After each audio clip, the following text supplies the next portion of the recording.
know now that in the early years of the 20th century, this world was being watched by intelligences greater than man's, and yet as mortal as his own. We know now that as human beings busied themselves about their various concerns, they were scrutinized and studied perhaps almost as narrowly as a man with a microscope might scrutinize the transient creatures that swarm and multiply in a drop of water. With infinite complacence, people went to and fro over the earth about their little affairs, serene in the assurance of their dominion over this small, spinning fragment of solar driftwood, which, by chance or by design, man has inherited out of the dark mystery of time and space. Yet across an immense ethereal gulf, minds that are to our minds as ours are to the beasts in the jungle, intellects vast, cool, and unsympathetic, regarded this earth with envious eyes, and slowly and surely drew their plans against us.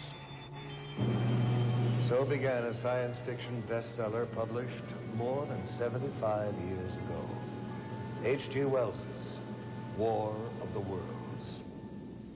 It was written and read as harmless entertainment. Science fiction was just becoming popular. Fairy tales for adults. And yet that world of science fiction is all around us right now, less fictional with every passing day. The evidence is here. Our planet is indeed being visited by intelligences greater than man's. They travel in spaceships, in flying saucers. People all around the world are seeing these craft. The Italians call them disci volanti, the French, soucoupe volant, the Russians, letayuschi targetki. In America, we call them UFOs. There are literally thousands of police and pilot reports of UFOs, and over 900 landing trace cases have been documented. Cases where soil chemistry has changed. Swirled circles that testify to tremendous centrifugal force where something massive landed. But what? The military spokesmen of the great powers are suspiciously silent. Only one thing is certain. No earthly power has built aircraft that execute right-angled turns at supersonic speeds. And such craft are consistently seen and photographed tracking our test planes and space vehicles. Where do these alien craft come from? And what are their powers? And why are they visiting us? Are they perhaps reminding us that we are part of a vast cosmic connection, that we have links, even kinship, with worlds beyond Earth? Or are they, as more and more people believe, trying to tell us that the knowledge we need to survive, to grow, is right here on planet Earth, hidden in our science and in our past? Our planet is in crisis, and some say all this has happened before, a long, long time ago, to that mysterious, fabled land, the lost continent of Atlantis. In the 4th century B.C., Plato, in his dialogues, vividly described an island continent beyond the Pillars of Hercules called Atlantis. Ancient Mesopotamian tablets refer to a land destroyed by the Great Flood. The Book of Genesis, the Koran, Mayan legends, the Epic of Gilgamesh, all speak of this once flourishing civilization, whose science, it is said, surpassed ours at the moment of its destruction. What became of Atlantis? According to the records of Egyptian priests, in one cataclysmic day and night, the entire continent sank into the depths of the ocean. Russian physicist Immanuel Velikovsky has suggested that Atlantis became the lost continent after a shift in the Earth's axis.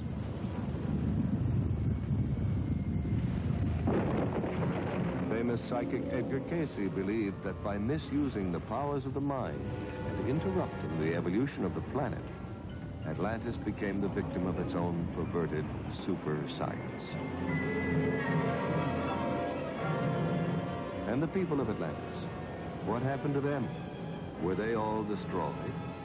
Or did some survive the Holocaust and migrate by sea and air to other lands? Did some Atlanteans retreat into the ocean and establish a magnificent undersea kingdom that still flourishes there today? Or did they, with their advanced technology, escape into outer space? And have they perhaps, since man first left records on cave walls, been returning in their spaceships to observe us as we build the new Atlantis? What evidence is there that man himself was not the sole architect of the Earth's great ancient structures? Did we indeed get a little help from our friends from space? The Great Pyramid of Giza is the height of a 40-story skyscraper. It's built with 2.25 million stone blocks, some weighing 24,000 pounds apiece. Blocks supposedly hauled hundreds of miles by slaves and beasts of burden. And what of the knowledge necessary for the construction of such a monument? We know now that the Great Pyramid was built facing true north in the exact center of the land map of the world. Not the known world of 2575 BC, but the entire world as we know it today. The only way its architects could have derived such calculations would have been to survey the Earth from high in the air, make a global map, project it flat, then draw meridians through the precise center of the map's land surface. Either that or the information was provided for them by someone else, someone capable of aerial reconnaissance. Some of the pyramids in Spanish America, land of the ancient Mayan, Aztec, and Toltec civilizations, predate even those of Egypt. Tiwanaku, the oldest city in South America, is said to have been constructed by a race of giants whose homeland was destroyed by a great flood.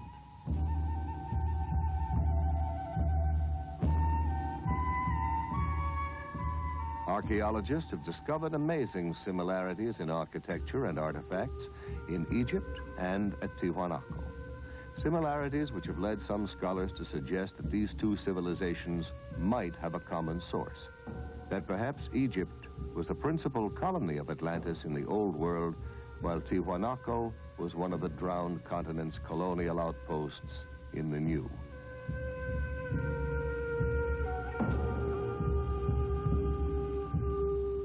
The sacred books and folklore of widely separated lands all tell of days when gods visited this planet wrapped in clouds or conveyed by fiery chariots.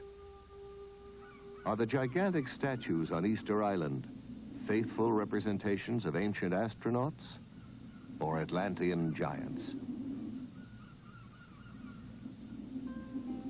And what of Stonehenge, Neolithic computer of the Druids? The parallel is not far-fetched, for it would take an IBM computer to decipher the functions of this calendar monument, to predict coming eclipses from the complex alignment of the massive stone slabs, each marking a position of the sun and the moon. And more astonishing, the inner measurements of Stonehenge in England and the dimensions of the Great Pyramid in Egypt both indicate the precise number of days in a solar year, which seems to suggest that the architects of these distant structures had access to the same information, perhaps even worked from a master set of blueprints. The question is, why?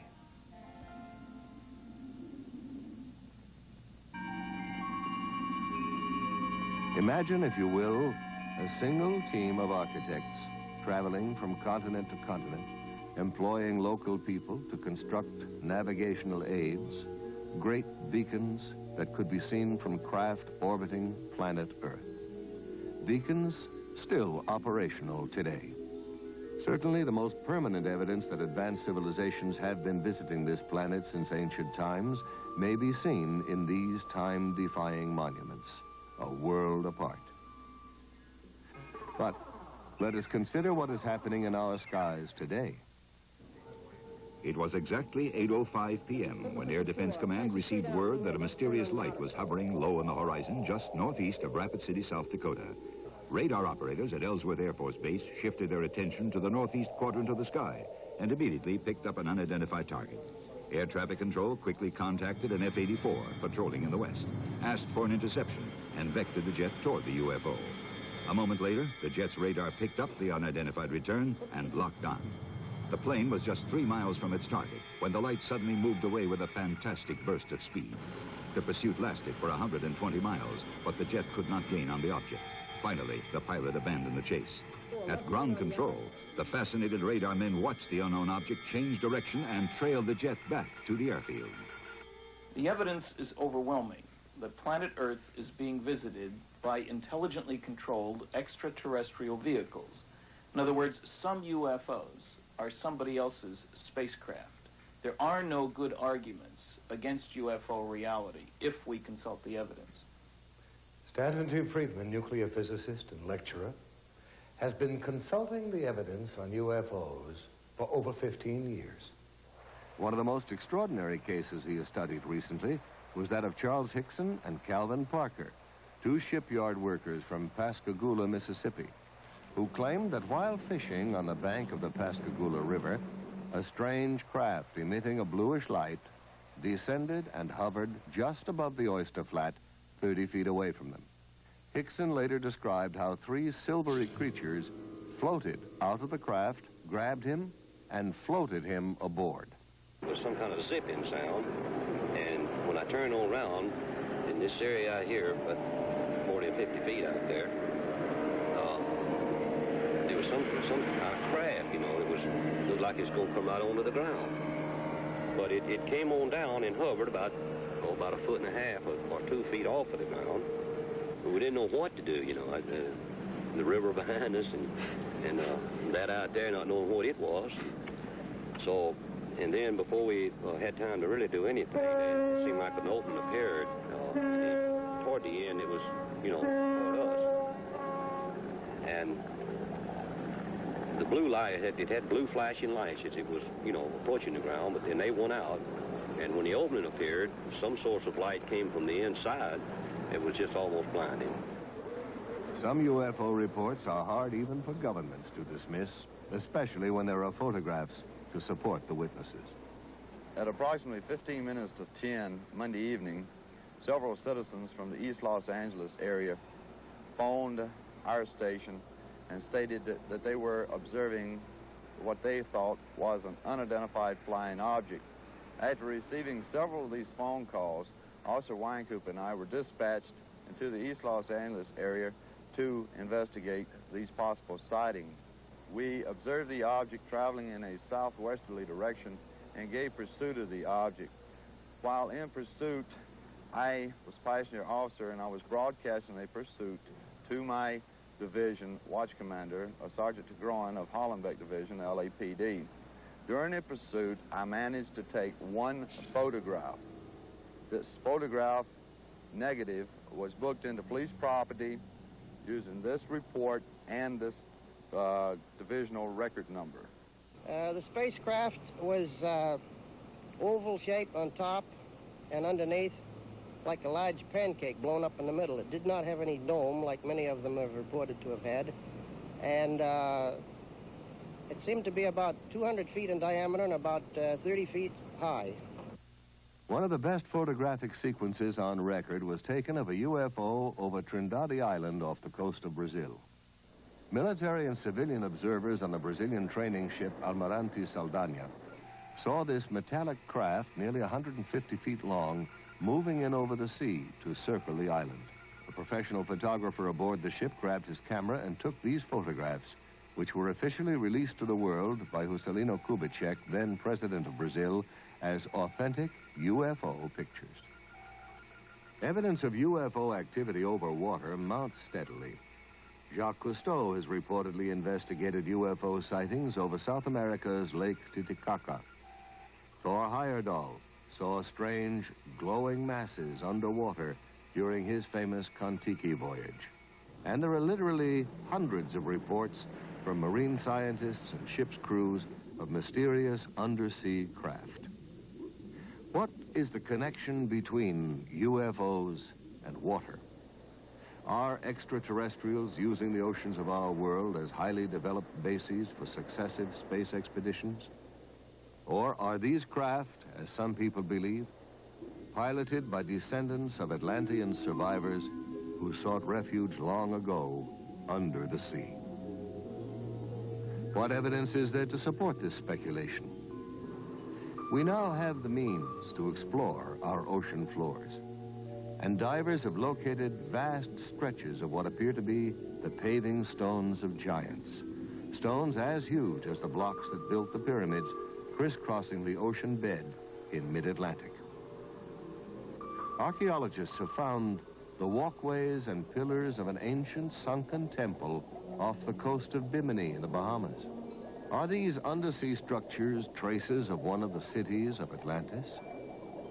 Consider the mysterious triangle-shaped area in the Caribbean Sea that extends from the edge of the Gulf Stream about 150 miles east of Fort Lauderdale, Florida, to 40 degrees west latitude in the mid-Atlantic.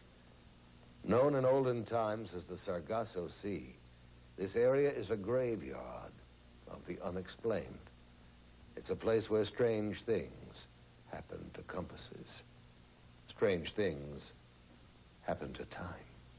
Down through the centuries, this watery graveyard has claimed Spanish galleons, windjammers, steamships, supertankers, pleasure yachts, and aircraft.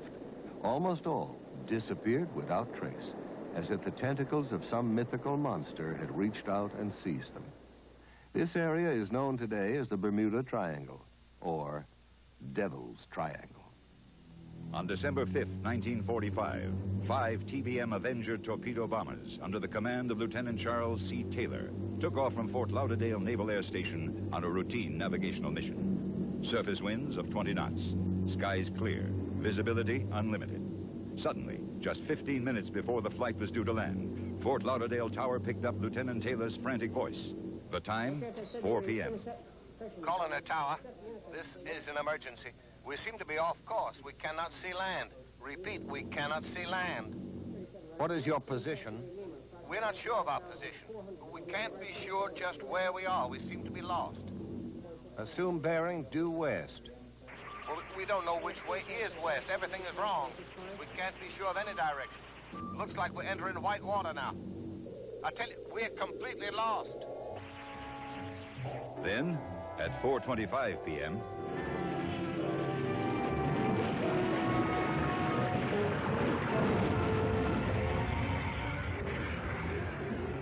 we're completely lost. And then, silence. Forever. Immediately, the Navy dispatched a Martin PBM Mariner flying boat, a huge craft with electronic tracking gear, with enough fuel to remain airborne for 24 hours. Aboard, a crew of 13. By 7:04 p.m., the Mariner 2 was missing. In 3 short hours, the Triangle had literally swallowed up 6 planes and 27 trained men.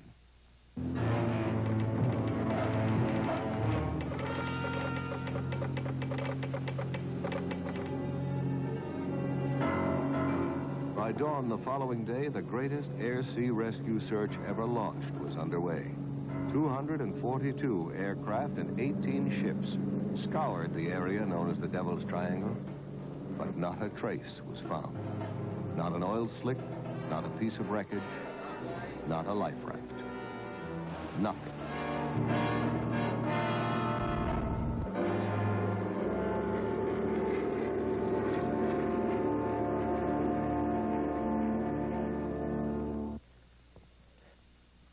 There's no comprehensive list of Triangle victims, but the litany of lost ships alone reads like a guest list from Davy Jones's locker.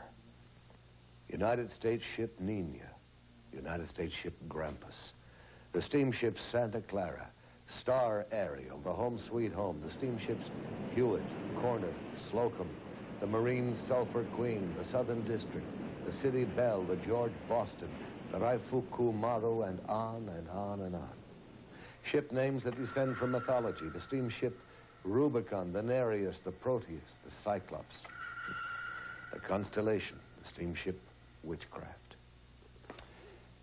Theories about the triangle range from piracy to tunnels into other dimensions, other time zones. Physicists have suggested that the lost ships and planes may have been victims of a magnetic phenomenon that disrupts radio communications, causes flight instruments to malfunction, but there is no conclusive explanation. The ominous question remains. Is this area controlled by some unknown intelligence? We are currently spending millions of dollars exploring the ocean's bed. Project Moho drilled 600-foot shafts beneath 12,000 feet of water in an attempt to decode the mysteries of the Earth's crust. And along with archaeologists and oceanographers, parapsychologists are joining in the search to locate evidence of the legendary lost continent of Atlantis.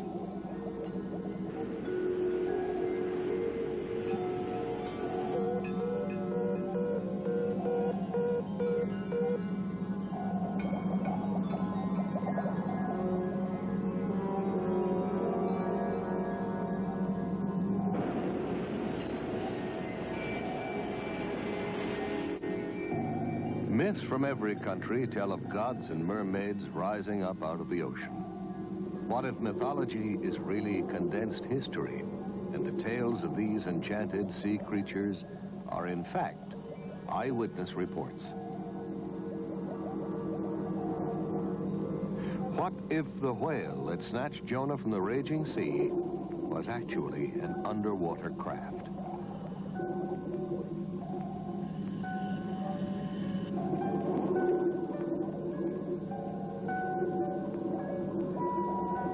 Undersea colonization may be a reality within our lifetime. Oceanographic institutes like Woods Hole and Scripps are collaborating with the government in undersea lab experiments to prove that man can live comfortably in an aquatic environment for extended periods of time. In order to survive under the sea and in deep space, man is developing new tools, mind tools, telepathy, clairvoyance, psychokinesis. The young Israeli psychic Uri Geller, who's puzzled scientists with his ability to bend metal with his mind and to dematerialize objects, claims that the power to do this is channeled through him from an extraterrestrial intelligence. Well, if Geller is right, we all have a lot of new thinking to do. Meanwhile, the governments of both Russia and America are quietly sponsoring psychic research. Both countries have seriously considered using telepathy, the direct transference of thought from one mind to another, as a means of communicating with submarines and spaceships. Another country where ESP research is being carried out with the utmost objectivity is Czechoslovakia.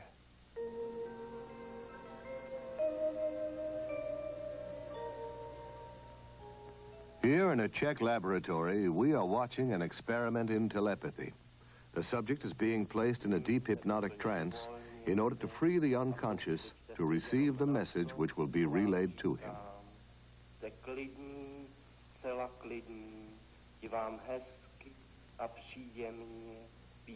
First, the subject is placed in a deep hypnotic trance.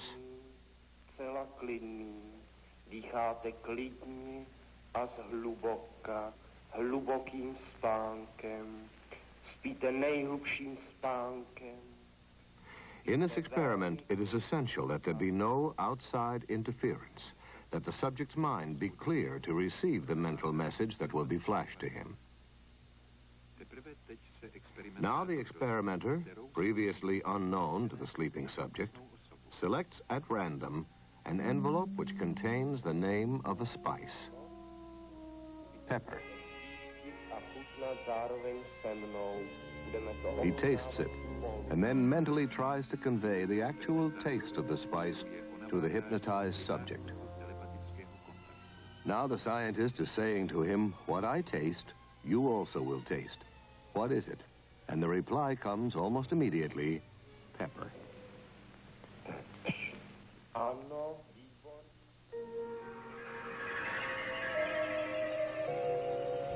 Psychokinesis, the ability to move physical objects with the force of the mind, is also a subject of intense interest to science and to the military. Here in Leningrad, under strictest test conditions, talented, sensitive Nina Kulagina makes the magnetic needle of a compass rotate by sheer mind energy.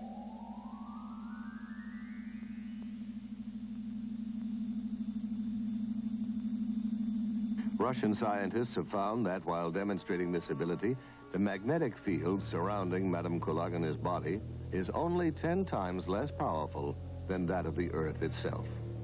Using this same energy, Madame Kulagina can also make non-magnetic objects like these matchsticks, shielded under glass, creep toward her across the table.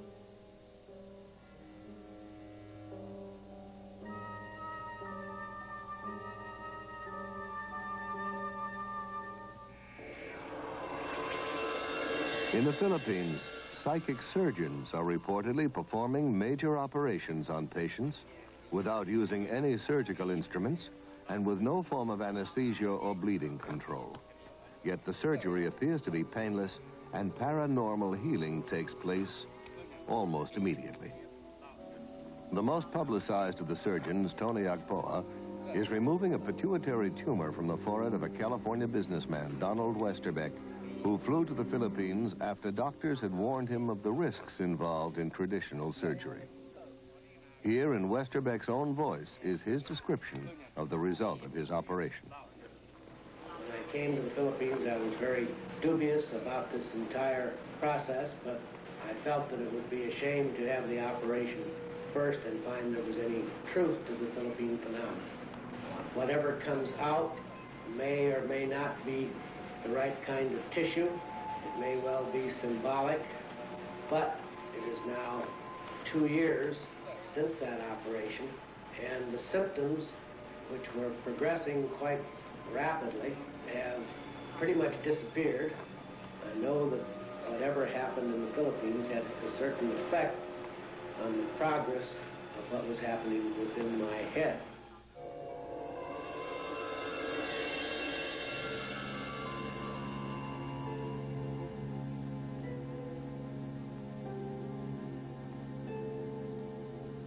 You're here for a psychic healing.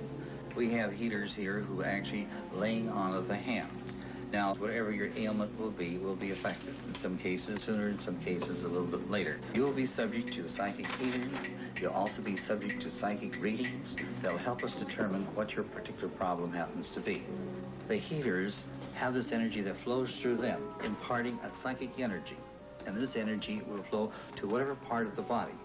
I think that most people that really get into healing professions feel like they have some kind of energies come out healing ability. They may not know what it is, but I think they get into healing because they're kind of led into it. I mean, physicians, nurses, even chiropractors and others. Have you been doing any heat treatment or infrared or? This observer is a licensed physician, an MD, one of the first to inquire into this unusual method of healing to see what it has to offer to his profession. Oh, absolutely. Absolutely. Oh, there's no known physical cause for rheumatoid arthritis, and not really for the other kind, osteoarthritis either. Our usual procedure is to take psychic readings.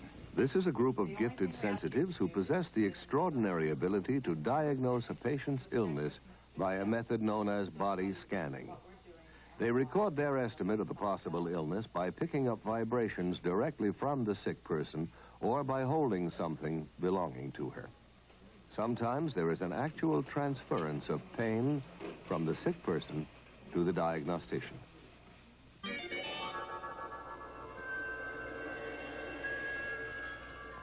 The idea of an energy field or an aura surrounding the human body goes back many centuries. In biblical paintings, artists attempted to depict it by painting halos or aureolae encircling the heads of divine religious figures.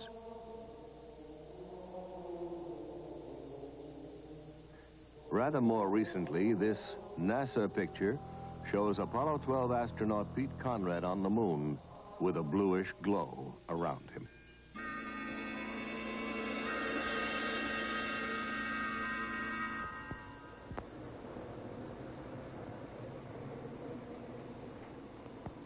A leading American center of psychic research is the University of California at Los Angeles, where research psychologist Dr. Thelma Moss is experimenting with Kirlian photography, a revolutionary technique invented by Russian scientists Semyon and Valentina Kirlian, which captures on photographic plates the aura or energy field surrounding both organic and inorganic objects. Dr. Moss, could you tell us about your research here at UCLA? We've conducted about almost every area of research in parapsychology. That includes telepathy, thoughts going from mind to mind, moving objects at a distance. Primarily now, we're extremely interested in energy fields around the body. But probably the most fascinating work that we're doing right now has to do with a photographic technique that was first discovered in the Soviet Union called Kirlian photography, or more simply, electrical photography. And we've been able to get some pretty fascinating stuff on moving picture film using this technique, and I'd like to show it for you now, if I may. Okay, I'm going to turn on the film projector here, and we'll be taking a look at some of our work in motion pictures. Due to the efforts of experimental researchers such as Dr. Moss, the technique of Kirlian photography may soon be of practical use in almost every area of physical science. Inorganic objects photograph very differently from organic objects. Coins have a steady corona. We get the illusion that there is movement going around it, but the actual corona itself is static and its boundaries fixed, whereas human beings show a remarkably different effect. This is the right index finger pad, and we can see how brilliantly around his finger there are flares, and the corona keeps changing its pattern. We took a young lady and asked her if she'd get drunk. Here she is, 2 finger pads on her right hand before she's had anything to drink at all. And it is rather a placid effect. After 4 glasses of champagne, we see that she's become considerably brighter and the gaps have closed. And from the backs of her fingers are emitted sparks from time to time. After 8 glasses, she's in a much better state. From the rear projection of her finger pads, there are brilliant effects. Now we tried before and during kissing. This is the left and right, male and female, before kissing, and we can see that the coronas of both are rather dim, with a gap definitely existing between their fingers at the point where they are almost but not quite touching. These same subjects were photographed during a kiss. Their coronas have become considerably brighter and, in fact, are reaching out toward each other, perhaps the woman reaching out a bit more to the man than the man is toward the woman. Here we find an extraordinary example, which doesn't happen very often. Do you notice the red blob of light appearing between the 2 people? In anticipation, we like to think of the kiss to come. While kissing, the white and almost pink colors have become much more prominent, and it would seem the man on the left is perhaps enjoying the experience a little bit more than the person on the right. Now, Dr. Moss has also observed through the Kirlian process the dynamic interchange of energy between a psychic healer and his patient. Apparently, after a healing treatment, there's a sizable increase in the width of the coronae surrounding the fingertips of the patient and a corresponding decrease in the healer's corona. Another fascinating aspect of Kirlian photography is known as the phantom leaf phenomenon. People who've had a limb amputated often say that they can still feel it, even complain of absent fingers or toes that itch. Now this, according to scientists, can be explained by the persistence of old sensory patterns in the brain. But for years, psychics have claimed that they can actually see phantom limbs still attached to the body. And now the Kirlian technique supports their claim. In Dr. Moss's laboratory, first they photographed an intact leaf, then cut away part of the leaf and photographed it again. For a short time, a phantom counterpart of pure energy remained where the leaf had been cut, making up a complete sparkling outline of the whole leaf. One of the most dramatic things in Kirlian photography is the phantom leaf effect. Here is a leaf on the left side. It has been cut. We turn on the Kirlian equipment by placing an electrode, and here we see no phantom. Where the leaf has been cut, there is a kind of gap. However, by lifting up the electrode and replacing it very vividly, you can see the brilliance of the phantom effect. Extending beyond the boundary of the cut leaf, we can see flares coming out from various parts of the leaf and from its cut end. We cannot explain the effect. We simply know that it exists and that we can take it.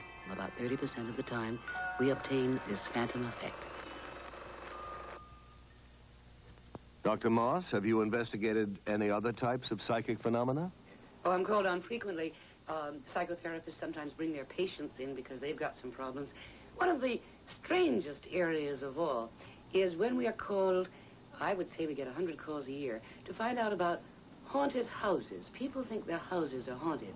And we did one extraordinary investigation with interesting results of a haunted house here in Los Angeles for the American Society for Psychical Research. Not far from UCLA is still another haunted house, inhabited by Mr. and Mrs. Robert Rice, their 5 children, and a ghost. Mr. Rice, when were you first aware that your house was haunted? It was the holiday season of Christmas in 1969. Did you see or hear something? Well, it was more of a feeling than either sound or sight. It was one of these things that there was an extremely strong presence in the house, and I got up, I'd say it was 1 or 2 o'clock in the morning, and began to look around the house.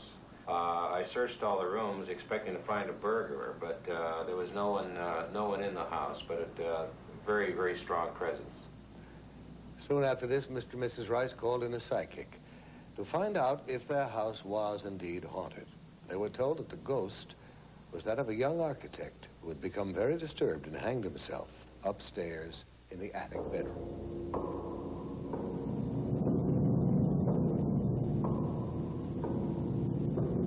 Well, I was working in my studio downstairs. I'm a painter, and this individual had become such a familiar part of our family after a number of years that I more or less tried to communicate with him on working in this painting. I saw a man about 5'7", very thin, dark complected, wearing a white shirt rolled up to the sleeves, open collared dress shirt, dark pants, and black shoes. There was an immediate effect of the painting taking shape. It was almost as if it were directed, although it didn't move my hand. It's not really a painting of him as he looks. It's more of a feeling of his personality. The California Society for Psychical Research came to the Rice's house to investigate the case.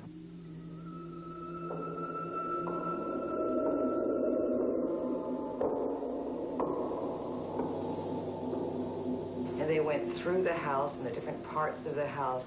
Wherever they were, that they felt something, they would record that. They felt very strong feelings of him upstairs where he was supposed to have hung himself. There were unusual noises up and down the stairs, and it sounded like someone walking up and down the stairs.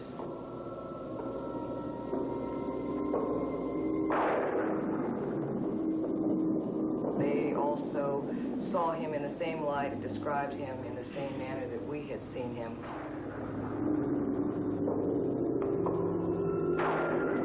Much of their conclusions concurred with what we had told them ourselves. In view of the 5 children, there are absolutely no problems whatsoever. They're very aware of what's happened. It really doesn't bother them. They're used to the idea. We've never been afraid of him, and it's never bothered us living here, and we've been here for 5 years. Actually, we've kind of enjoyed having him as a silent member of the family.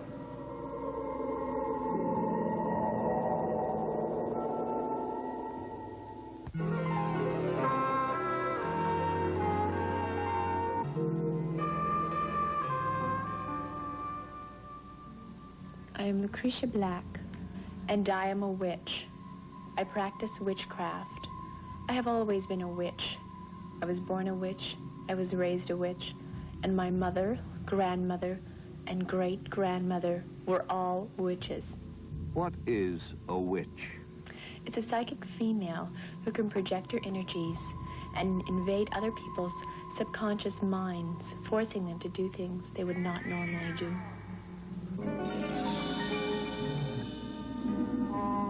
This is Witches' Mill in England, where in the Middle Ages, witches practiced their ancient art. There are witches who worship nature spirits and use plants and herbs to make potions for the sick. Witches who cast spells to dry up a neighbor's cow or blight his crop. Witches who wore charms and amulets to dispel the dark forces. In England, in medieval times, the church burned and hanged witches, blaming them when someone became sick or died. In France, Joan of Arc was burned at the stake because the church was afraid of her amazing psychic powers. Down through the ages, people with psychic ability have been falsely accused of being witches.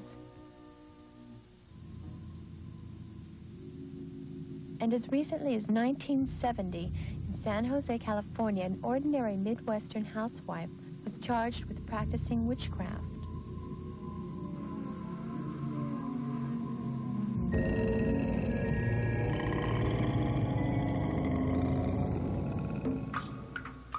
For years, we have seen people lying on beds of nails or walking on sword blades, and we've thought it was magic or fakery. Now we're beginning to understand there is a thin line between magic and what we call mind over matter. And science has begun to study the people who perform these feats. Here in Hawaii, members of an ancient tribe walked barefoot through fiery coals without suffering pain or injury to their skin.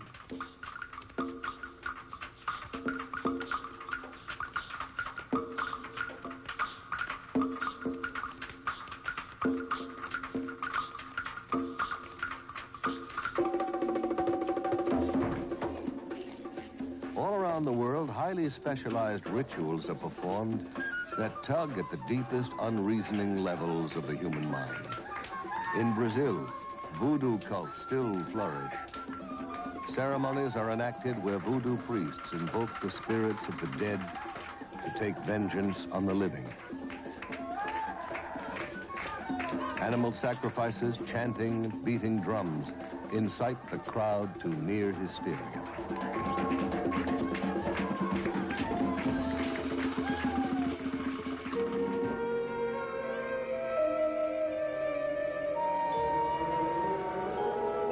Questionable occult ceremonies are not limited to the more primitive areas of the world.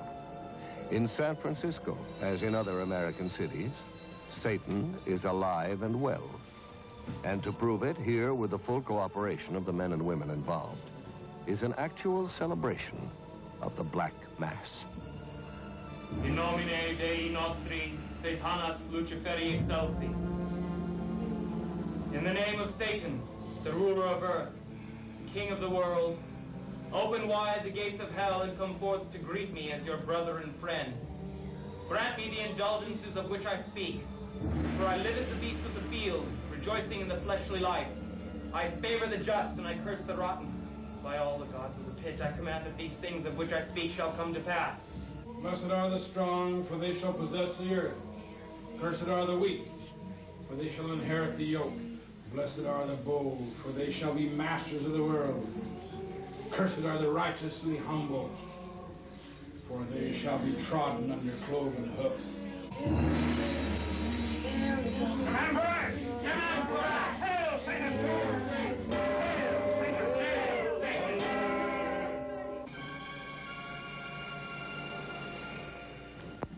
Some people still allow themselves to be seduced by the theatrics of dark and sterile practices. But most of us are reaching out to a new, exciting future. There is now a generation born to the knowledge that man can leave the earth. A generation prepared, even eager, for contact from beyond Earth. And we're beginning to explore inner space to learn about the amazing psychic potential of the human mind. Where then do UFOs fit into our newly expanding awareness of the paranormal? Perhaps investigative reporter Ralph Blum, author of Beyond Earth, a book about man's contact with UFOs, could answer that question for us. Mr. Blum, what do you think about the UFOs? I think we have to consider them as an example of Murphy's Law.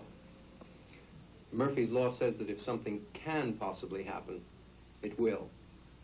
There doesn't seem to be much doubt that UFOs are happening, that they are real physical objects occupying both physical space and time.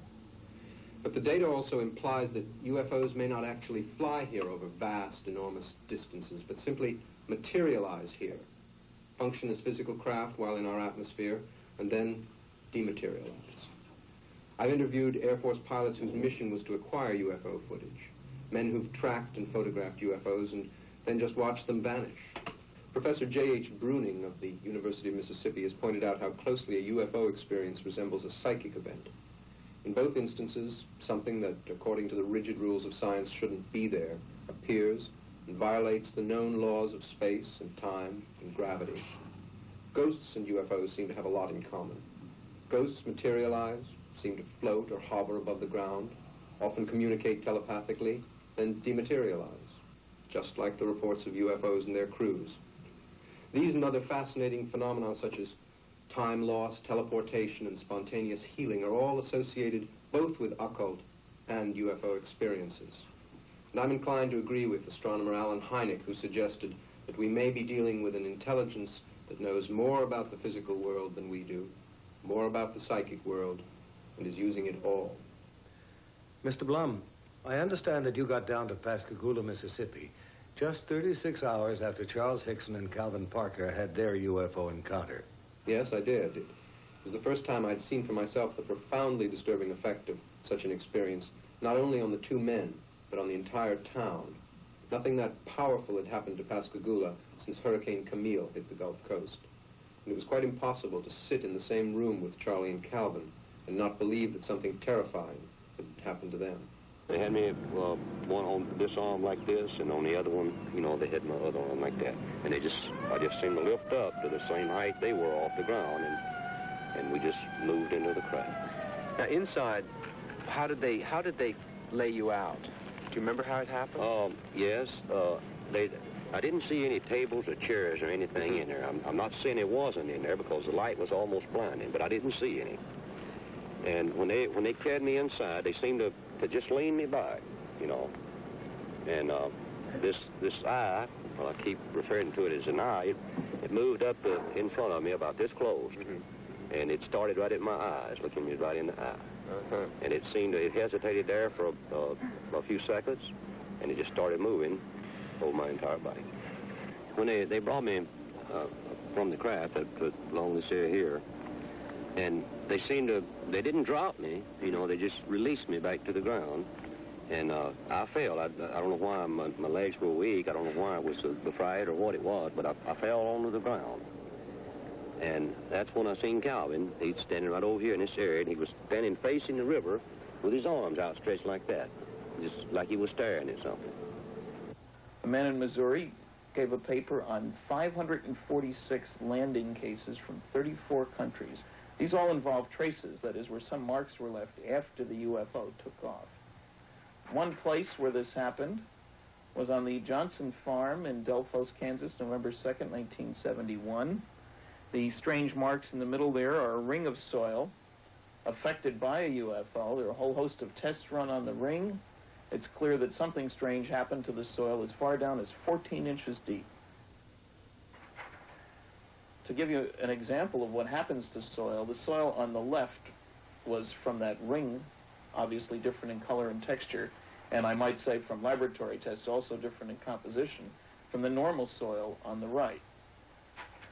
As long as UFOs remain in the air and perform impossible acrobatics, we can all enjoy arguments about who is hallucinating. And the military can tell the anxious citizens you did not see a flying saucer. That was Venus, or swamp gas, or migrating geese, or whatever. But all that changes when the UFO lands and aliens disembark. One of the most amazing and agonizing of such experiences involved a couple named Betty and Barney Hill. While driving through the White Mountains of New Hampshire in 1961, the Hills lost several hours on the road. Unable to account for the missing hours and plagued by recurring dreams, they finally sought psychiatric help. While under time regression hypnosis, both Barney and Betty Hill relived being taken aboard a strange, glowing craft manned by beings not of this earth. While aboard, they were given an extensive medical examination and told that they would not remember what had happened to them. This is a model of one of the UFO occupants as described by Betty Hill under hypnosis. They were under 5 feet tall, with grayish skin, and communicated by some sort of thought transmission. In contrast, the creatures that floated toward Charles Hickson appeared to have been servo mechanisms or robots. The pointed spike ears prompted astronaut Brigadier General James McDivitt to suggest that they were probably some kind of advanced radar device. Another version of what they look like, this is a drawing made by an artist, a composite based on hundreds of eyewitness reports. And obviously most landings don't get reported. This character's about 4.5 feet tall or so, 2 arms, 2 legs, a head and a body, slightly different facial features, obviously not like any of our friends down here on Earth.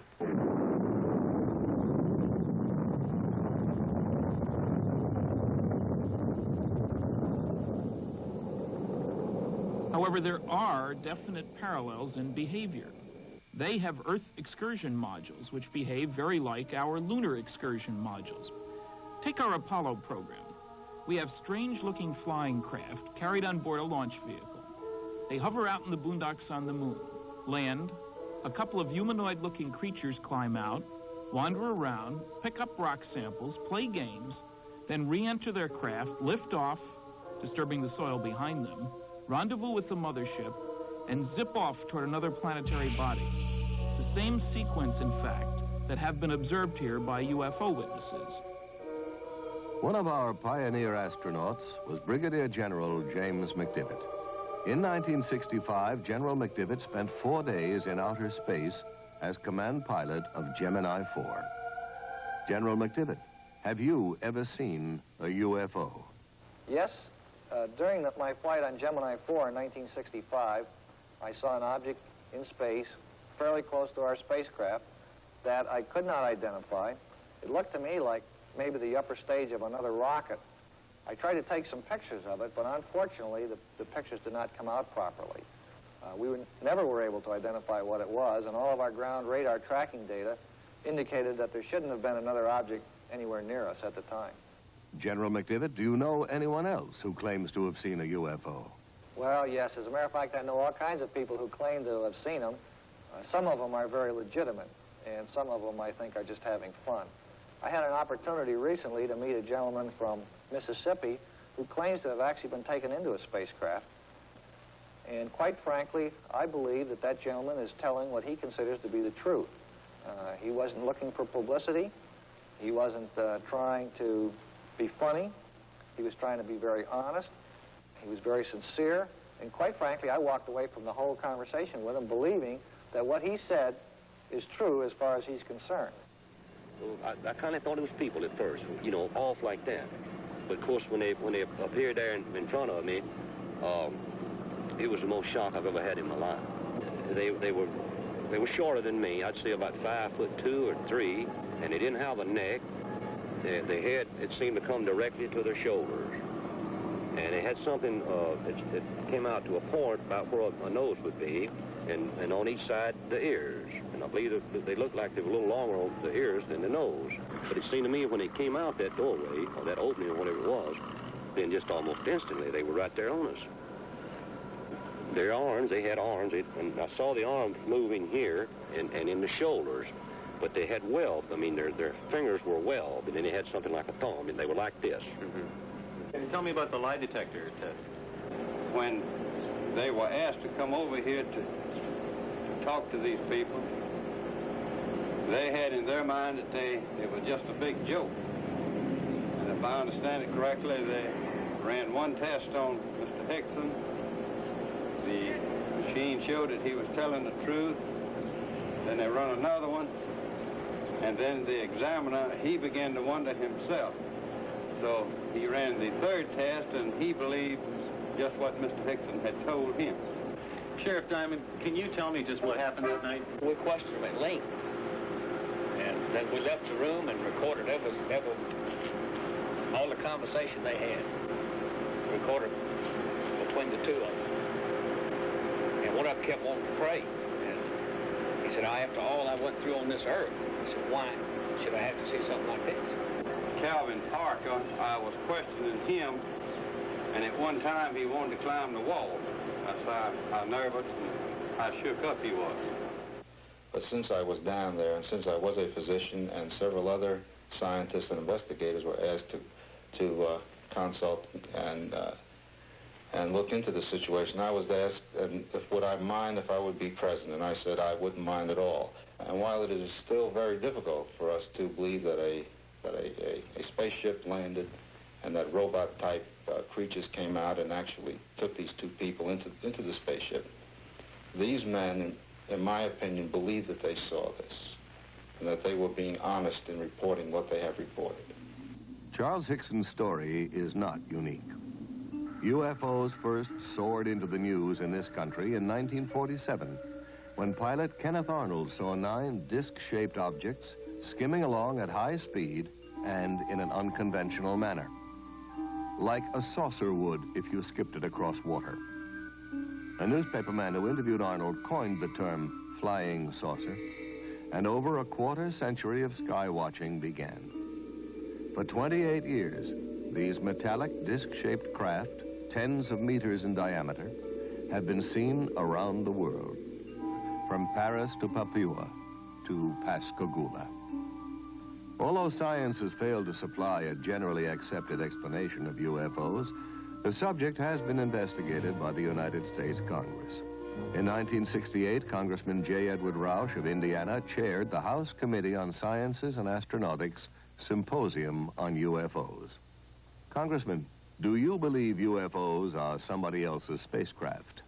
Well, I hesitate in answering the question only because of this. I don't know, but my imagination tells me that perhaps, just perhaps, there is something that would permit a man to travel faster than light. Perhaps there is something that would permit an intelligent form of life from another planet revolving around another star to make that long trip. And that way they left out hundreds of reports by... For more than 20 years, Major Donald E. Kehoe, U.S. Marine Corps retired, has been reporting on the world of flying saucers. I understand, Major Kehoe, that like physicist Stanton Friedman, you believe that we are being visited by intelligently controlled vehicles from other planets. I do, and I agree with the Air Force. They've had a secret conclusion to that effect since 1948. Ago, I conducted a symposium here on Capitol Hill, and the participants of the symposium were scientists of some renown. They were scientists who had an interest in UFOs, and during the course of that symposium, photos were presented which purported to be UFOs. One of the scientists who analyzed the photographs at Congressman Roush's hearings was Dr. Robert M.L. Baker, Jr., who has consented to evaluate for us 2 UFO films from the files of the Smithsonian Institute in Washington, D.C. We see here the Montana 1950 film showing 2 bright objects taken by Nicholas Mariana of Great Falls, Montana. The natural phenomena that is often given as a source of these images is airplane reflections.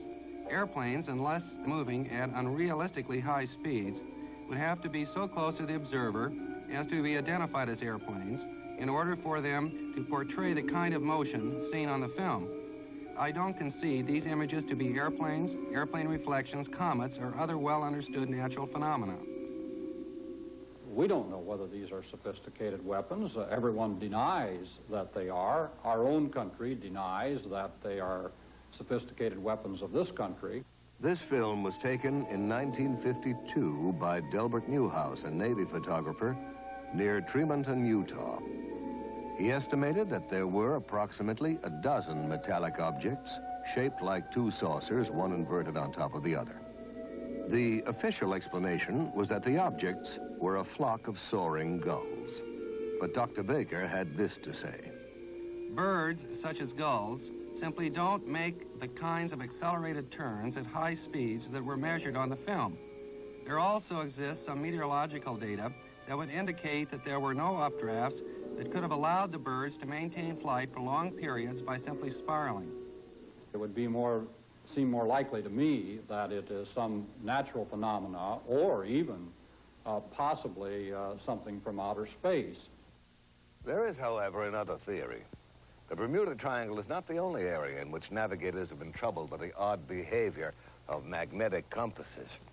As every school child knows, something strange happens to your magnetic compass as you voyage into the Earth's polar regions. Scientists have turned to space, to the upper atmosphere, even to the sun, to account for this magnetic anomaly. But responsible reports suggest a greater mystery. A large concentration of UFO sightings in the Arctic and Antarctic has led some experts to speculate that these regions may serve as landing bases for extraterrestrial craft. It's even been suggested that the flying saucers, in fact, emerge from and re-enter the Earth's interior by polar doorways, and at the center of our planet is their true place of origin. In 1947, Rear Admiral Richard E. Byrd, in command of the U.S. Navy Task Force, flew 1,700 miles beyond the North Pole, not as would be expected over frozen icy wastes, but across a vast land of mountains, freshwater lakes, rivers, green vegetation, and animal life, a land not recorded on any map.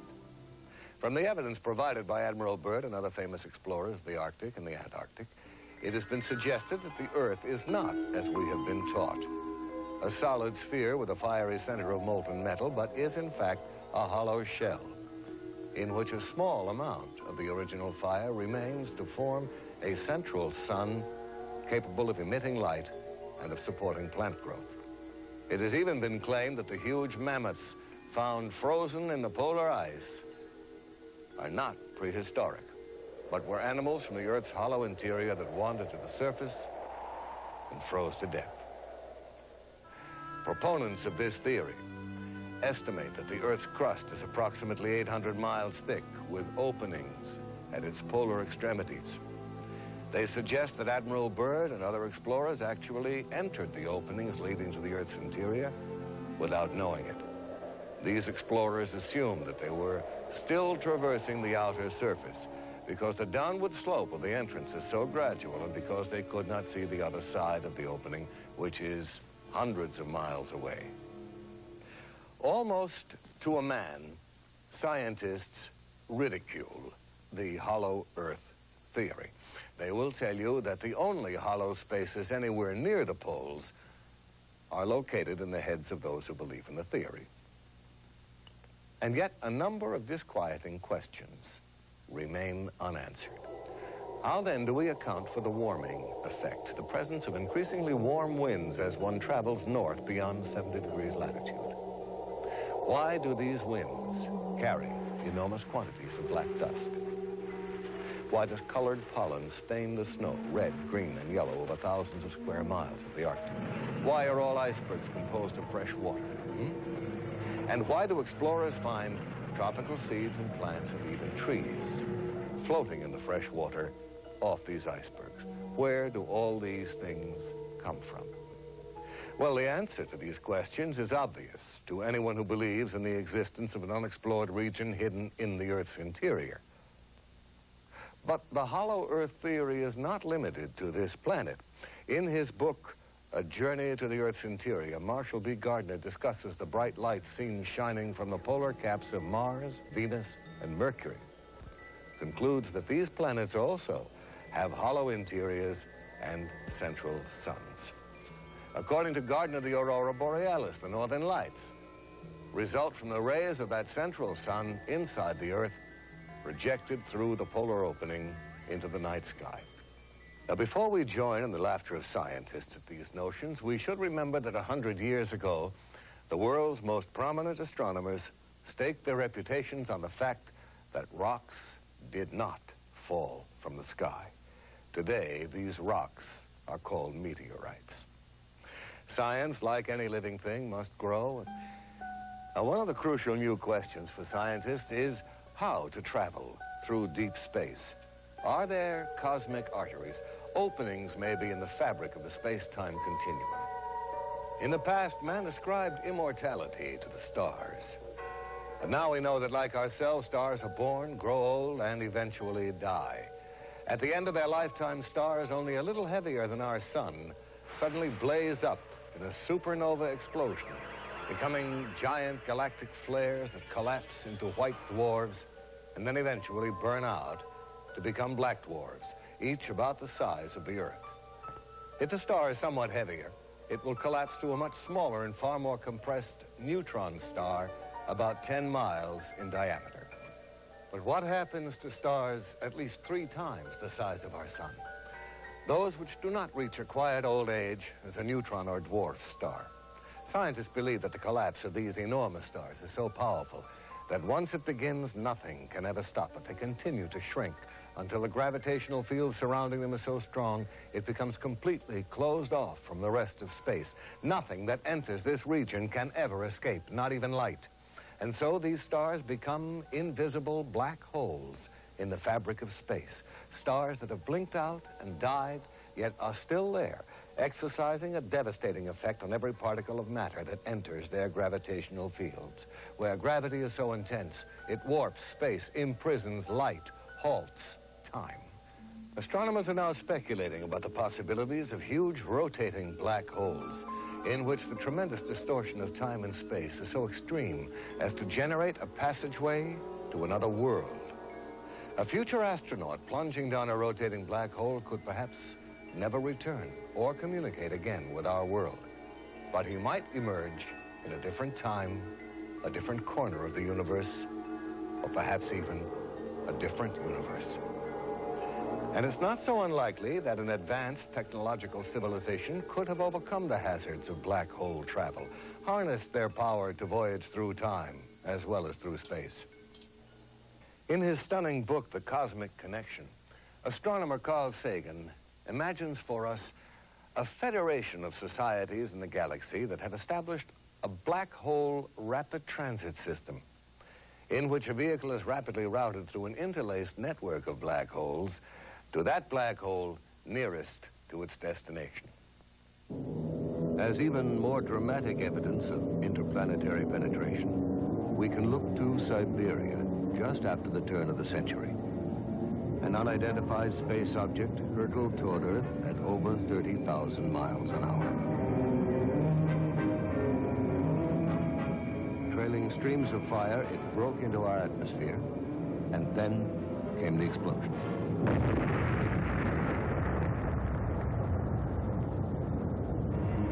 Equal in force to a thermonuclear blast. A huge mushroom of fire and smoke, an explosion like none recorded on Earth before that left traces of radioactivity and felled trees within a 40-mile radius. And yet there was no sign of a crater. On January 7, 1948, officials at Godman Air Force Base near Fort Knox, Kentucky, observed a strange object passing over them at high speed. Minutes later, at 2:30 p.m., a squadron of P-51 fighters approaching from the south was asked by the Godman Tower to investigate the UFO. Captain Thomas Mantell, the squadron leader, left the formation and began to climb. At 2:45, Mantell notified the tower he was at 15,000 feet. Got something in sight above and ahead of me. Some kind of a huge metal object, but it's not a plane. I'm going to 20,000 feet. At 3:15, Mantell radioed again. It's now directly ahead of me and moving at about my speed. I'm trying to close for a better look. That was Captain Mantell's last transmission. All further attempts to reach him failed. Less than an hour later, searchers found the plane. Mantell was dead. His shattered watch had stopped at 3:18. Does our military have in its possession the twisted metal remains of crashed UFOs, the charred bodies of space crewmen? I don't know. There are no easy answers. But one thing is clear. With the formidable resources at its disposal, the American military has to have the best collection of UFO data in the world. And I really think it's time they shared that data with the people. I must say I have some sympathy for the military, especially the Air Force, whose province is, after all, the wild blue yonder. What do you do when something unknown is penetrating your airspace and you can't cope with it? The bureaucratic solution seems to be, when in doubt, classify. But I also have real sympathy with the people who are the victims of this policy, people whose lives will never be the same because they had the courage to report what they saw. I admit some people have been seeing some pretty strange things lately. One of the strangest and most bizarre is the appearance of huge hairy creatures that walk upright on two legs and are frequently sighted in areas where UFO activity has been reported. Somewhere in these dense forests lurks something for whose origin and existence science can offer no earthly explanation. Called Sasquatch in Canada, Bigfoot in the western states, Folk Monster in Arkansas, Momo in Missouri, Skunk Ape in the Florida Everglades, these foul-smelling giants, some of them reportedly 10 feet in height, crash around in the undergrowth, uproot trees, invade logging camps, and terrify witnesses.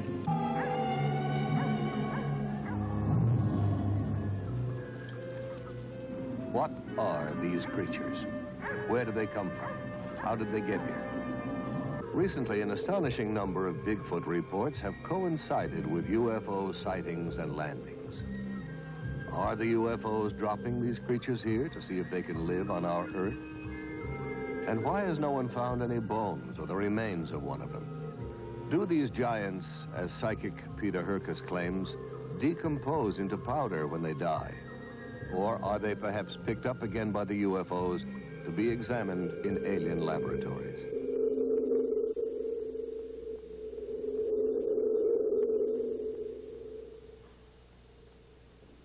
Is the Bigfoot a cosmic mutation?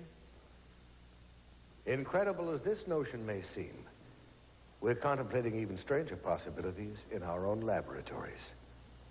In 1818, when Mary Shelley first conceived of the Baron Frankenstein, the idea of one human being fabricating another was sheer fantasy. Now the inconceivable has become a near reality as scientists around the world do research in the new and ominous field of genetic engineering. By a process known as cloning, we can now reproduce genetically identical copies of an individual organism. Already, experiments in cloning plants and lower animal forms have been successful. The way has been paved for similar experiments with human cells. At the University of California at San Diego, Dr. Walter Desmond is carrying out research in cloning. In this laboratory, we're working with a variety of cultured cell lines. These are cells originating from various tissues in the body, which can grow essentially forever in culture vessels. The material from which we start, the animal tissue, is made up of a number of different kinds of cells. Since we are often interested in studying only one cell type, it is desirable to have cultures which come from a single cell. We would expect then all cells in such a culture to be identical. This is accomplished by cloning, putting a very small number, even one cell, in a culture dish and allowing the individual cells to grow. Colonies of cells arising where there was originally only one can be isolated and studied with the assurance that all of these cells are of identical origin. There is still some question whether cells of higher animals have this potential. At the University of Indiana, Dr. Janice Brothers has been doing extensive work on the development of lower animal forms, such as salamanders, from a single parental source. Thus, the new specimen salamander grows up to be essentially an identical twin, a generation removed, of the single parent. Axolotls are a type of salamander which come from Lake Yacamoco in Mexico. The axolotl is useful to scientists because many mutations have been described in this animal. The development of each characteristic of the body is controlled by genes. A change in a gene is called a mutation. Some of the mutations that have been found in the axolotl affect the development of the eye, heart, legs, skeletal system, and the pigment. The golden and white axolotls are animals which have pigment mutations. The 4 large dark axolotls swimming in the aquarium are a clone of nuclear transplants made by transplanting a nucleus from the cell of a normal embryo into an egg which has abnormal cytoplasm.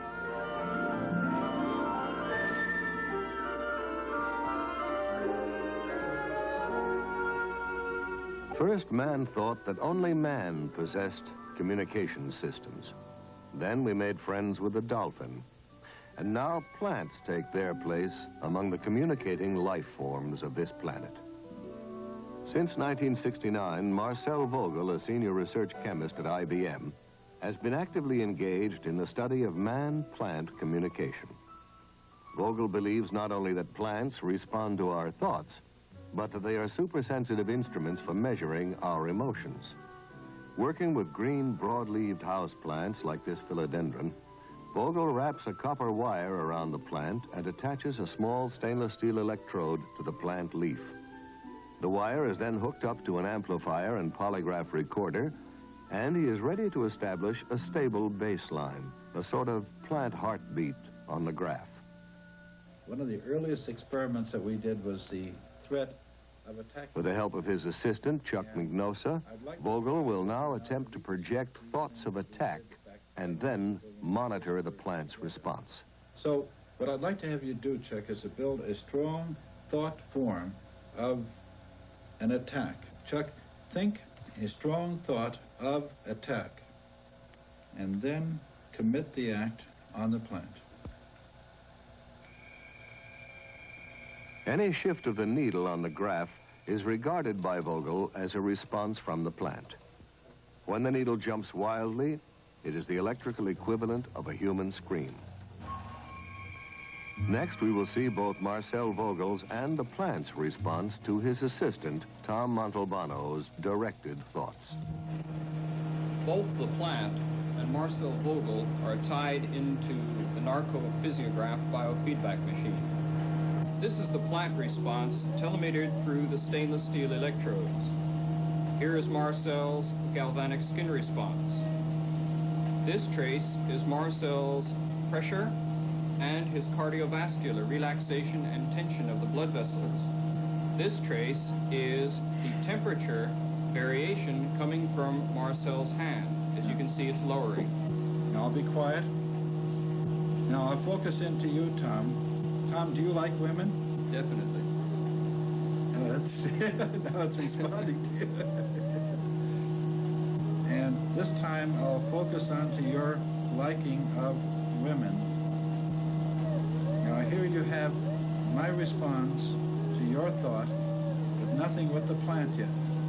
Now we're getting an emotion, a response, you see, right here. I had a thought of doing some healing work. Good. Now repeat that operation, that thought. There's the repeat. There you picked it up. Now it transferred. See, your mind was locked in. There's the thought finally transferred. All right. Look at There this. it is. There's a response to our personal interaction. It's always a thrill to me when I see this happen, because it's hard to believe that we are all linked together with thought. So we really become one with each other and nature. And that's why I love this type of work. Now here's my response to the thought of love. I said the word love, but look at the... Marcel Vogel is pointing out how, with identical equipment, the plant's response is greater than his own. That it actually picks up more information and is therefore a finer instrument for measuring emotion than man himself. Research into the secret life of plants raises some awesome moral questions. Should we, for instance, give up cutting roses in our gardens? Should we eat only vegetables that have died a natural death?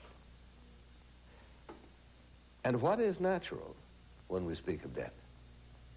The human race has come a long way since Faust sold his soul to the devil. Now we are ready to negotiate with death, to treat dying and death as a disease, and a curable disease at that. In March of 1963, biologists at the University of Oklahoma confirmed that the skin cells of the Egyptian princess Mene were still intact and, in effect, alive. Yet Princess Mene has been dead for several thousand years. Ancient Egyptian priests apparently knew many of the secrets of life preservation, secrets we are now in the process of rediscovering through a branch of science so new that most people have never heard of it. The name is cryonics. Cryonics is a program of extended life. Because of the tremendous gap between the research laboratory and the general practitioner's office, it appears it is no longer appropriate to bury or cremate an individual simply because he is suffering from a terminal disease and has suffered a cardiac arrest. In fact, there is much more we can do utilizing the newest developments and breakthroughs in the science of cryobiology. In fact, cryonics regards dying and death as a disease, most serious indeed, but not necessarily incurable. How do you cure a patient of death? Well, under ideal conditions, a patient would be in a hospital, and just seconds after cessation of heartbeat, death certificate would be signed, constituting legal death. Immediately, the patient's body temperature must be reduced to 0 degrees centigrade just as soon as possible. This is accomplished by usually placing the patient in a cold bath solution and rapidly reducing the body temperature. The purpose is that we are trying to reduce the metabolism. We are trying to slow down the dying process as rapidly as we can. Preparing the body for the second phase of cryonic suspension, which is perfusion, where the body is actually brought down to temperatures all the way down to 300 degrees below zero. This process of perfusion consists of replacing the blood in the body with a biological antifreeze that protects the cells from these very, very low temperatures. Once the patient has gone through the perfusion process, they are placed in a temporary environment of dry ice until a capsule has been prepared, a cryogenic storage vessel made out of stainless steel that will contain the patient's body and also provide the low temperature refrigerant. In this case, we're using liquid nitrogen, which has a temperature of minus 320 degrees Fahrenheit. At this temperature, for all practical purposes, time ceased to exist. We are not in the business or interested at all in freezing dead bodies and trying to bring them back to life. In fact, what we are doing is we are slowing down by utilizing low temperature biology. We are slowing down and stopping the dying process just as soon as it legally becomes possible. The churches are very much in agreement with the objective of extending and saving precious life. Here we have a young lady who was placed in cryonic suspension, and actually the church not only agreed with the procedures, but actually provided a Monsignor to come down and bless the capsule in the hope that indeed that this woman could be saved. How did you become interested in this research, Mr. Nelson? Well, as a child, I was fascinated with the phenomena of hibernation, how animals could survive long, foodless, cold winters. Most recently, we had a real example of a human being, a young man by the name of Armando Sacaros, who wanted to escape from Cuba. And he conceived of the idea of stowing away in the wheel well of a high-flying jet. He didn't realize that the ordeal that he was about to encounter was a situation where the altitude at 39,000 feet does not have enough oxygen to sustain life, or that the outside temperature was minus 40 degrees, and that the wheel well is not a pressurized compartment. Any one of these factors could have and should have taken his life. 8 hours later, when the plane landed in Madrid, Spain, young Armando fell out onto the pavement, frozen, no heartbeat, and to the astonishment of everyone, about an hour later, they detected a faint heartbeat, and several days later, he was nearly recovered, and 56 days later, he left the hospital well. Scientists from around the world came and examined the young man, marveled at what he did could not be done by their present understanding, and the ultimate conclusion was that Armando Sacaros was indeed the first artificially induced case of human hibernation. In the past several years, NASA has been allocated millions of dollars for hibernation research as a possible aid to space travel. Now, personally, I think it would be a very brave man who would agree first to be frozen alive and then sent out in a rocket to Mars. Is it possible, in fact, Mr. Nelson, for people to be cryonically suspended while they are still clinically alive? Not legally in this country today, in my opinion. We often have requests from patients, terminal patients, who are suffering terribly from cancer or other diseases and who would like to have their bodies chronically suspended as soon, before they suffer the final stages of death and the agony and so on.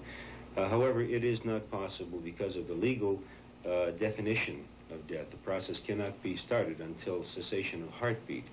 But it definitely would be to their advantage biologically, medically, and I hope someday that we will be able to actually apply these procedures to patients when they are in a terminal condition, if that's what they desire. To some people, this is one of the most gruesome, I might even say chilling, developments of the biological revolution. But not, I think, as threatening or as mind-stretching in its implications for the future as is cloning. I recall reading a French essayist who suggested that when man is on the verge of creating life, God will return. He will smile wryly and announce, "Closing time, gentlemen, please." No, not long ago, the concept of growing a whole organism from one cell, asexually, in a laboratory would have seemed impossible. But already scientists are contemplating the cloning of human life. Dr. Richard Siegel, professor of genetics at UCLA, has agreed to discuss some of the ethical, the social, and even the political implications of science interfering with evolution. Dr. Siegel, is it likely, in your opinion, that cloned man will become a reality in the near future? The very definite possibility exists that in the foreseeable future, it will be possible to clone the most complex mammal of all, man himself. We have the theory, we have the scientific know-how. However, some of the very specialized techniques that are required have not yet been achieved. But there's reason to believe that with a concerted effort, some of the barriers that now exist can be avoided. Were human cloning finally achieved, and I must emphasize that it has not yet been done, I think that it would raise some very remarkable ethical problems for all mankind. After all, here would be a group of people who would have no proper father, no proper mother, no family, who would recognize from the outset that they were Xerox copies, as it were, of people who exist or had recently existed. And to contend with this through their lifetimes would present a most difficult problem that would finally have to be dealt with. Whether it would be psychiatric, psychological, I don't know. I would not like to be a Xerox copy myself. Certainly cloning would raise, too, some very practical problems for man. For example, one can think immediately a dictator who could clone for himself a superior fighting force, people that would be virtually invincible as an armed force, people who could be programmed so that they would have no mental blocks against fighting. They would have no question but to go out and kill or do the bidding of the dictator. Now here's another possibility. Really very intriguing, but at the same time quite frightening. We can imagine that a very wealthy, very powerful individual might have a dozen or so clones of himself prepared. And these could be kept in storage, as it were, and could be used when called upon as a source of spare parts. For example, when this wealthy old man's heart began to give out, he could get a new heart, a transplant, from one of his clone copies. And there would be no danger whatsoever of transplant rejection. The heart would be destined to take and would function normally. Similarly, in the case of some horrible accident, if a leg were removed or horribly damaged in the case of the wealthy man, a spare part again could be taken from a cloned copy, and this could be used to function. But here's the question. What do we do with the copy? from whom the spare part has been removed. What indeed would we do with all those pieces and parts and almost persons? What would we call the debris? Has man become too arrogant? Do we already believe there is nothing that science and technology could not eventually solve? Are we indeed the new Atlantis? The challenge that confronts us is as enormous as it is exciting. We are ready to tap new resources: telepathy, psychokinesis, Bigfoot and black masses, UFOs and Atlantis, Kirlian photography, cloning, and cryonics. These subjects all have one thing indisputably in common. People want to know more about them, to learn to forge new tools for mankind's future on Earth and beyond. Where are these new concepts and talents coming from? Are they imprinted in us from the beginning? Or are we being programmed from without, in the sense that the Lord once programmed Moses for survival? Are some of us again in contact with angels? Technological angels, if you like, who are better at the game and wiser? I don't know. I think that they know more of what's going on down here on this earth than we think. And I don't know, they might have been, you might say, looking for somebody that could, you might say, hold up under the strain and convince people that there is another world and there's some kind of life on that world. They. Who are they? Well, we're living in a troubled time. So perhaps the most pleasing theory is that they are from planet Earth itself, from far in the future, when we have at last learned to travel backward in time. I like that. Because if that theory is correct, if they are our own descendants, if they are from the future, why, then it means we made it. We survived.